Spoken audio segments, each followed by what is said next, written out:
Alright, welcome back to a brand new video of the target individual program. Look at him laughing. Look at him laughing.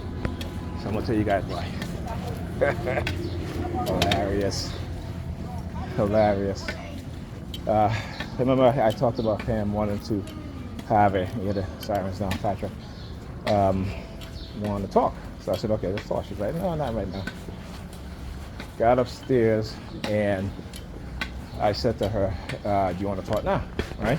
It's funny, like I said, she wants me to bring it up, but I know that's why, because she never mentioned it, anything like that. All right? You're a predator, fire trucks. Okay? Listen to that. Yeah. See, they can't manipulate me and they can't control me. And I'm gonna tell you guys why they're making all that noise. And I talk about the coercive persuasion programming and trying to psychologically threaten, right? Using coercive threatening persuasion. So, yeah. Look.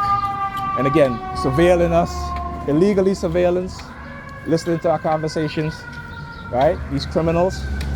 So anyhow, so I said to her, do you want to talk about what you want to talk about last night? She was like, yeah, okay.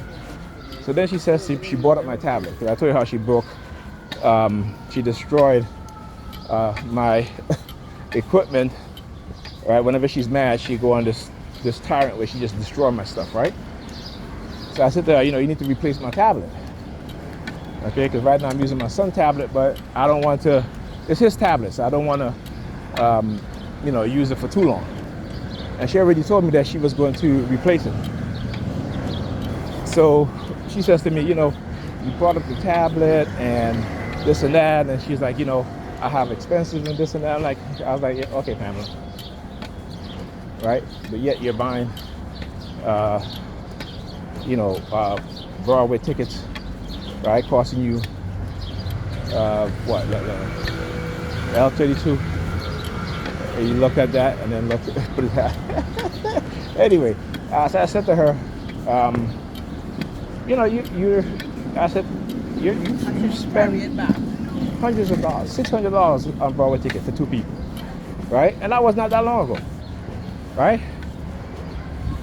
So now you don't want to, now you're telling me because I asked you to replace my tablet, now you want to act as if you ain't got no money. This is all bullshit because again, let me get to the point before I continue. So the trip that she has, that she said, she has sent me an email about something going to Amsterdam, and I said to her, I'm not doing it. Right? I said, because, I said to her, look, for years I've supported you. I watched the kids while you went away for your job, for the military, stuff like that, right? I said, when I was going to school, okay, I said, I made compromises with you. Compromise with you, which you just change whenever you feel like it. And that showed me that you do not support me, you do not want what's best for me, you just want to use me in whichever way you see fit because you think that these people are going to give you whatever it is that you want. And not understanding that they're just using you, right? On top of that, how many of them have you slept with? Not that is my concern, but I know these white men and their mindset. And I know her personality, right? I know that. Okay, particularly when these dudes used to be texting her 1, 2 o'clock in the morning. See, guys that she work with. Okay? I saw some of the texts.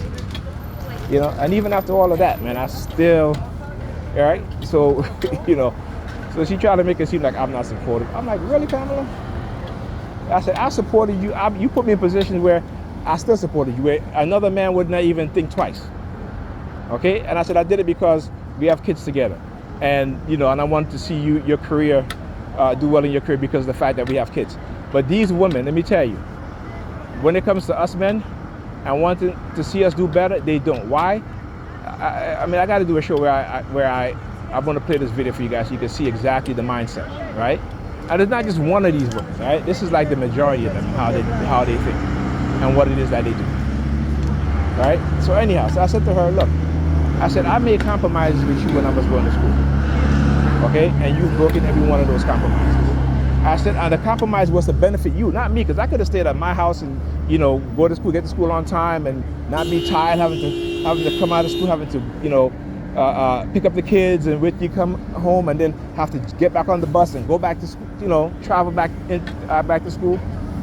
I said, I just asked you for 2 days out of the week for you to be home by 6 o'clock. I said, you couldn't even do that. Right? You couldn't even do that. She couldn't even do that. And then she told me shit happens, that's a job or whatever.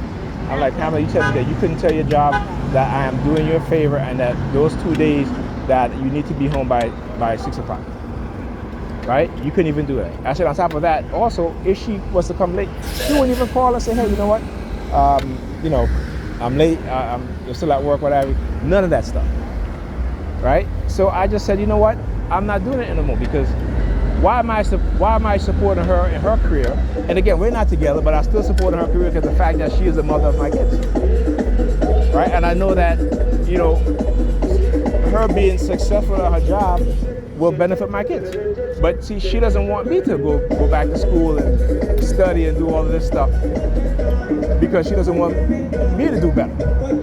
That's what these people do, right? That's who they are, right? I talk about destructive cult members, right? And so they engage in this sort of destructive behavior towards their target, or who they've been conditioned to target, to attack. So.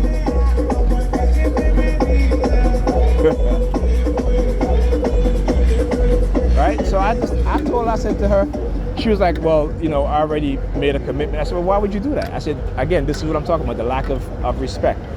I said, instead of, you could have talked to me about it before, you could have, say, hey, this and such. No, but you made a commitment to it before. You already made the commitment to it before you even asked me. You know what I'm saying? Before you even come to me and say, hey, such and such, whatever, you already made that commitment. And I said, that's what I'm talking about, the lack of disrespect. And she's like, how is it disrespectful? I'm like, okay, well, there you go. There you go. If you, again, they don't understand how they are disrespectful to us. So we have to stop, as men, we have to stop doing the things that, they want us to do and, do what's best for us. Just like how they're doing what's best for them, regardless of how they damage their children, or how they damage you as a black man. It doesn't matter. They've been conditioned to only wanting what they want, and that's it. And for us as black men, we're nobodies in their eyes, except for a wallet. And again, I'm on disability, but I still, take care of my kids, and I still buy food stuff for the house. I still buy things for the house, so, and for her house, not my house, You know what I'm saying? So again, like I said, it's a shame. But I gotta stand my ground on this one. And then she's like, well, you expect to leave the kids here for a week, whatever. You want somebody to take care of the kids. I said, I told you how many months ago. Okay? I told you how many months ago. You didn't want to make the arrangement or whatever. That's on you because you think they're gonna use them to coerce me and to threaten me and to threaten to take away my disability, right? So look at him. He's walking over to the Texas. One behind, looking at the dollar van right here with the Texas plate, TT9823, and then another dollar van right here, license plate LKF 1532. Again, doesn't mean nothing to me. But anyway, I just wanted to show you guys how to use the number 32 again, because it's not a trigger for me. Not anymore. It doesn't trigger anything in me. Except for maybe I'll get more intellectual on their behinds. Anyhow, right? So I said to the kids, I said, listen, I love you guys. I'll see you guys tomorrow. She's like, no, you won't. Again, I want you guys to understand the mindset, right? I want you guys to understand the mindset. Now she wants to use our kids to threaten me about not seeing my kids, right? That's their mindset. They don't want to support you even though you're supporting them. They don't want to listen to you, but they want you to listen to them, right? I'm like, no. So that's why you hear, when I left, you hear all the noise campaign with the fire trucks and shit like that, because again, the illegal surveillance of me as a TI, right? The illegal implantation of a microchip, the illegal coercive persuasion program, the illegal brainwashing, the programming that they've done, right? The illegal covert operations against me and others, And this is for black men and black women too that they're doing this too. But it's a shame because again, the religious mindset and the fanatical mindset of religious people is that they will turn against their own, right? Based off of this of love of whiteness, right? And even the Sambos that they send around and the Sambinas that they use to manipulate them, they can't see because they don't want the truth. They don't like the truth. They literally, the truth gives them the sickening feeling, right? But like I said, you can never bring me back into that bullshit because I know it's a lie. And once you start to see the truth, you can never go back to the lie. I'm not pretending to believe something that I don't believe because what? For a job or for money? No. No. Okay? No. That's what I say, you know, we as black people, we have a mental illness that has been given to us by white supremacists and white supremacy. Okay? We don't want to admit it, but it is what it is.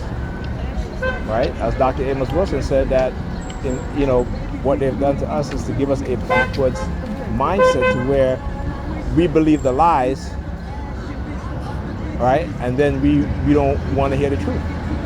So we've been taught to believe the lies as truth and the truth as lies. And again, that's not, no. But you know, the fact that she told me that I can't see my kids, oh, you know, even if I have to have a change of mind, I wouldn't. I'm not going to do it. Just for the simple fact of what she said. Not going to do it. Right? Not going to do it. So let's see what else they bring. Let's see what else they try. You know me already. I'm always up to a fight. I'm always looking for a fight. Let's go. Ain't no quitting in me. We're going to fight to the death. Okay? That's right. We're going to fight to the death. Unbelievable. Unbelievable. And I want you guys to understand how a lot of these women, I'm not going to say all of them, a lot of these European women, how they are in league with the white supremacists and what it is that they're basically in league and they're attacking us as black men. Okay? So because again, there's this false sense of power and this false sense of control that they think they have over you. And then she says to me, I'm trying to control. I said, how am I trying to control you? Again, I said, stop with the bullshit talking, right? I said, I've never tried to control you. Stop with the bullshit talking. All right? Because I was still watching the kids while he was going out on dates. Okay?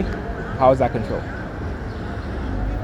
You know what I'm saying? It's like you know, their mindset believe one thing because that's the shit that they want to put out there.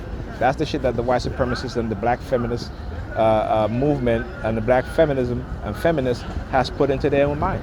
That we are trying to control them. No, they're controlling it. But because you're getting some sort of reward out of it, you don't see it as control. Okay? There you go. Talk to you guys in the next video.